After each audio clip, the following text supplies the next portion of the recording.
kasi ako dun sa bail ulit ni ate.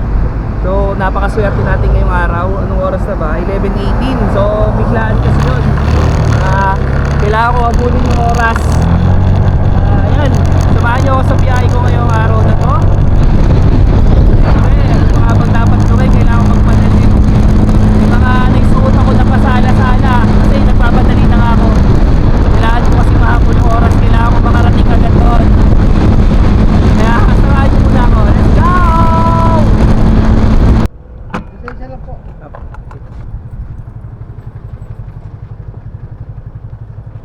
Bago-bago, sir.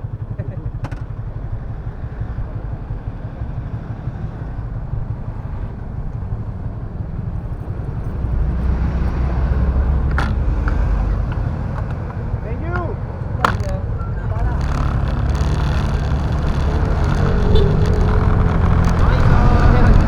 Karoon lang ng checkpoint.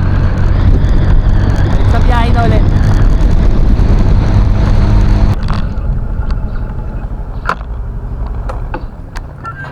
Live mo sa Facebook Nasa bahay eh. Napanood mo ba? Oo, napanood yan. Tapos yung sa yung biyahe mo. Layo yun, nasan yun? Ba? Ikaw na nga yun. Thank you.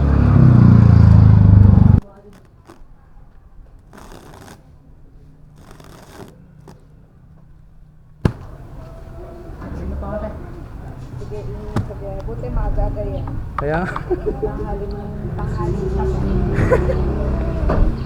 sabi ko parang alam ko to ha. Ito yung pagpinin sa Google Map, bukaan na lang pero yung bahay nila malayo pa eh. Libliban pa. Tuloy na pa nga tayo. So yun, kita mo kung paano tayo i-bless ng Lord, no? Hindi inaasahang pagkakataon matatanggap mo yung blessing o reward galing sa Kanya. So patuloy na siya yung maging sentro natin. Sa dulo niya laging may katagumpayan, maniwala kayo sa akin. Yung pagsubok, even yan dyan, nangyayari talaga sa buhay ng tao yan. Pero number one, pagkatiwala mo sa Lord yung buhay mo. So paano? Dideliver ko muna itong bail na nandito sa akin.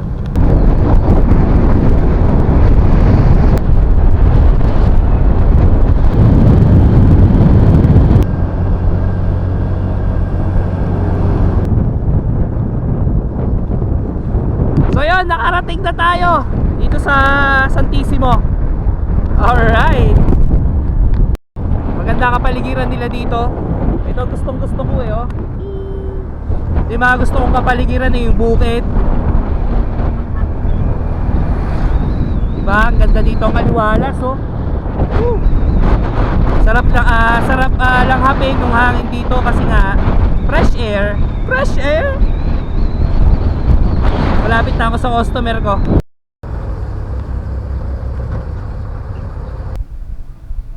Dito po si Ma'am Mary Grace. Oo, nasa eskwelita.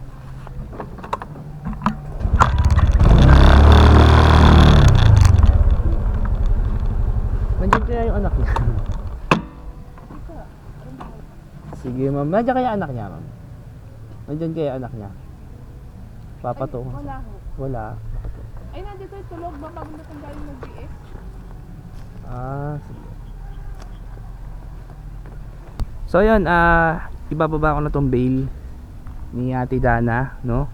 Sa mga gusto dyan or what if, no? Gusto nyo ring umorder ng mga ukay na pwede nyong paninda online or sa mga, kung may mga pwesto kayo, no? Huwag ka na mag-atubili na umorder pa kay Ate Dana. Papalagay natin dyan sa comment, no? Papa-comment natin yon o ipapalagay natin sa mismong store kay ate yung link sa baba, no, para mapuntahan mo yung mismong FB page niya. Located siya sa Los Baños, no, sa Los Baños, Laguna. So nagdi-deliver kami kahit saan.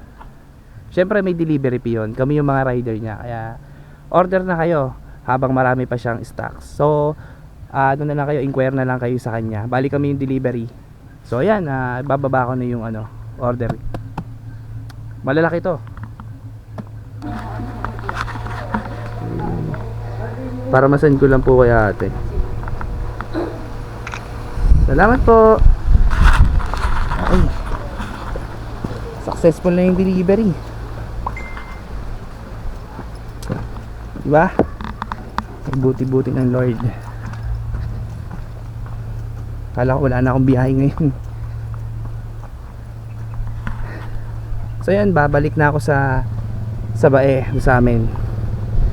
At syempre nagpapasalamat ako una sa Lord, kasi nga binigyan niya ako ng pagkakataon na kumita pa rin kahit na wala akong ship ngayon sa Foodpanda. So wag natin kalimutan na siya yung sentro ng lahat ng ginagawa natin para lahat nasa tamang daan. Okay? Huwag ka maniniwala sa mga mapanlin lang. So yun lang, God bless ka pala boy. See you on the next adventure, delivery adventure. God bless.